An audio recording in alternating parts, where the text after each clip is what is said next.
Y ya está con nosotros el ministro de la Producción, Piero Ghezzi, para decirnos cuáles son las últimas opiniones del gobierno respecto a este tema. ¿Cómo está, señor ministro? Señor ministro, bienvenido al programa. Hola, gusto, ¿qué tal? ¿Cómo está? Bueno, cuéntenos, creo que es clarísimo y además las encuestas lo dicen que la población no tiene muchas ganas de aceptar la ley. Sí. ¿Ustedes como gobierno siguen convencidos de que hay que defenderla? Yo creo que el problema existe. El problema existe, hay que hacer algo, ¿no? Sabemos que... ¿Qué problema existe? ¿El problema de los que protestan? No, el problema de empleo juvenil. 3 de cada 4 jóvenes son subempleados, desempleados. 1 de cada 4 de los otros, digamos, tienen un trabajo, pero a tiempo contrato definido. ¿Es un problema de la informalidad en nuestro país? No, es particularmente agudo en los jóvenes. Pero el se problema deriva del hecho de que hay una gran informalidad, un 70% de informalidad en nuestra economía. Atacar el problema por los trabajadores juveniles no parece un buen inicio. El problema de los jóvenes es inclusive más acentuado que la población. Por ejemplo, de todos los trabajadores formales solamente, entre los jóvenes, 93% de los formales, de ese 25% formal, tiene un contrato a plazo fijo. En la población en general, adulta, no joven, digamos, es 60%. Entonces, es mucho más informal el problema juvenil. De alguna manera, cuando uno ve noticias en los periódicos de avisos, digamos, todo el mundo pide con experiencia, ¿no? Cuando un joven va a un trabajo, el empleador simplemente no puede ver, pues tiene un CV muy corto, un CV muy corto, digamos, si no puede ver la experiencia, la capacidad que va a aportar, prefiere tratar a una persona con más tiempo. Mucha gente se pregunta de dónde sacaron la idea de esta ley en particular, porque he sabido que normalmente las leyes, si no se copian, por lo menos se inspiran en otras que existen. No, en particular yo creo que, nosotros en este caso lo que hemos pensado es, digamos, hay un problema. Digamos, no, pero ¿han visto otra situación? Perdónenme que le interrumpe para llegar a la pregunta. ¿Analizaron lo que había pasado con leyes similares en otros países? Sabemos que en Francia se aplicó una ley similar, o se trató de aplicar y no funcionó. Varias de estas leyes han funcionado en otros países. La realidad es que cada país tiene, por otro lado, una característica particular. La característica particular lo de Francia, por ejemplo. No, bueno, hemos revisado experiencias en Latinoamérica, son mucho más cercanas, ¿no? En México, en Brasil, en Argentina, donde este es un esfuerzo de formalización. Yo creo que es muy importante que a veces se pierde, o sea, el esfuerzo es formalizar, porque los jóvenes que entran a este programa, digamos, estarían 3 años en la formalización, y la idea es que después sean formalizados con la ley general. Ahora, un error que se cometió en todo caso, quizás sería bueno reconocerlo, es que al principio lo que se dijo es que esto era para todos y no para los jóvenes que recién entraban, porque lo cierto es que hay jóvenes que sí tienen trabajo y que sí tienen beneficios, y la primera crítica que se les hizo es que a esos los iban a votar para contratar a esto. Claramente si vemos, digamos, si hemos habido algunos errores evidentes, ¿no? Creo que con más tiempo hubiéramos podido prepublicar la ley y, como se dice, socializarla con más gente, ¿no?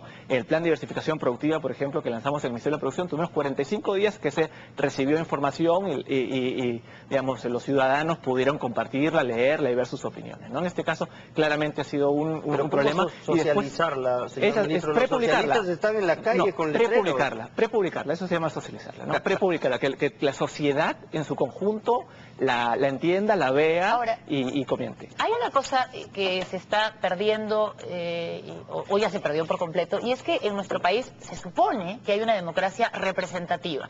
Y la democracia representativa está cediendo completamente ante la democracia directa. Es decir, se supone que si esto fue aprobado en el Congreso, son los representantes de una población que tienen que saber qué cosa quiere la población para aprobarlo.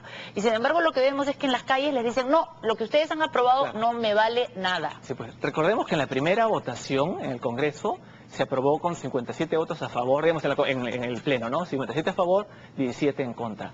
Una semana después es la segunda votación, con más tiempo para reflexionar, digamos, y el Congreso lo aprobó con 69 votos a favor y 12 en contra.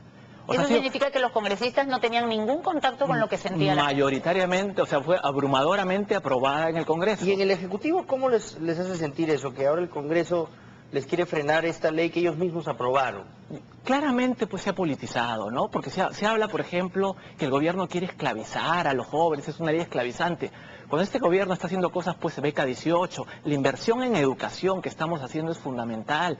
No tiene ningún sentido querer esclavizar o que sea nefasta para los jóvenes. Pero, señor ministro, lo que estamos haciendo acá, disculpa, lo que estamos haciendo acá básicamente es tratar de solucionar un problema que tiene dos aristas, digamos, un poco inducir mayor demanda por jóvenes. Y en segundo lugar, hacer algo que es muy importante, que no se dice.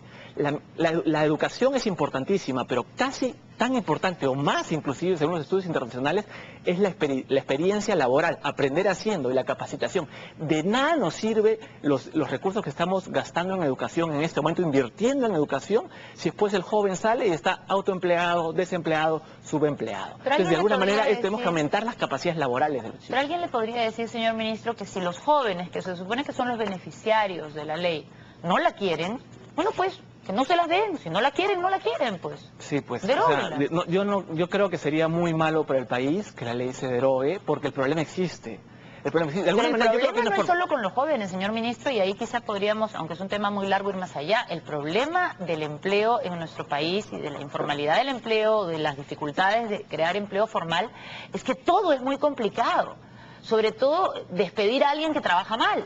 O sea, si fuéramos, en lugar de ir a una población específica, como los jóvenes, si fuéramos a revisar el verdadero problema de nuestra legislación, es que la movilidad laboral desde el punto de vista del empresario es muy difícil. Yo diría que digamos, tu afirmación tiene una gran dosis de verdad, pero yo creo que es importante enfatizar que el problema es particularmente agudo con los jóvenes, ¿no? Y acá lo que tenemos que hacer es, por un lado, lograr que las empresas contraten más jóvenes y por otro, que los jóvenes tengan mucho más experiencia, estén mucho más capacitados. De esa manera estás solucionando un problema. Ahora, creo que es evidente que el gran, como se dice, el elefante en el closet en el país es la informalidad. Digamos que por algún tiempo fue la válvula de escape cuando el país no crecía, pero después de 25 años de crecimiento casi ininterrumpido, como dices Augusto, pues, que haya 70% de informalidad laboral, pues es tremendo. Y es un problema, yo quiero que es muy importante enfatizar, es el problema de la productividad y las capacidades productivas. Los precios de materias primas han caído de manera sustancial en los últimos 3 años y medio. Nuestro país tiene que diversificar sus fuentes de ingresos, sus fuentes de empleo. Si no mejoramos nuestras capacidades productivas, eso va a ser muy difícil para el país. Yo creo que los jóvenes... usted, que es la estrella en ese sentido. No, bueno, estamos dando nuestro granito de arena. Yo creo que los jóvenes en ese sentido tienen que pensar de una manera que tal vez a veces no se ha puesto, pero me parece importante. El joven recibe tal vez beneficios menores por 2 o 3 años que dure la ley, pero está recibiendo capacitación, experiencia y aumentando sus capacidades y su capital humano por el resto de su vida, por los siguientes 40 años. Es como una inversión. Bueno, gracias, señor ministro, por la explicación. Creemos que lamentablemente va a ser difícil que cambien de opinión porque parecen estar ya muy decididos a ir en contra de la ley, aunque tengan que marchar el resto de sus vidas. Así que veremos qué pasa mañana en el Congreso. Para que los congresistas pues asuman su responsabilidad. Muchas gracias, señor ministro. Y bueno, esperaremos a ver qué pasa mañana. Ha tenido que recurrir también a un recurso extraordinario constitucional, un poquito demasiado también de parte del presidente, pero bueno, mañana se va a definir esto definitivamente en el Congreso a pesar de las marchas y contramarchas. Hacemos una pausa y regresamos.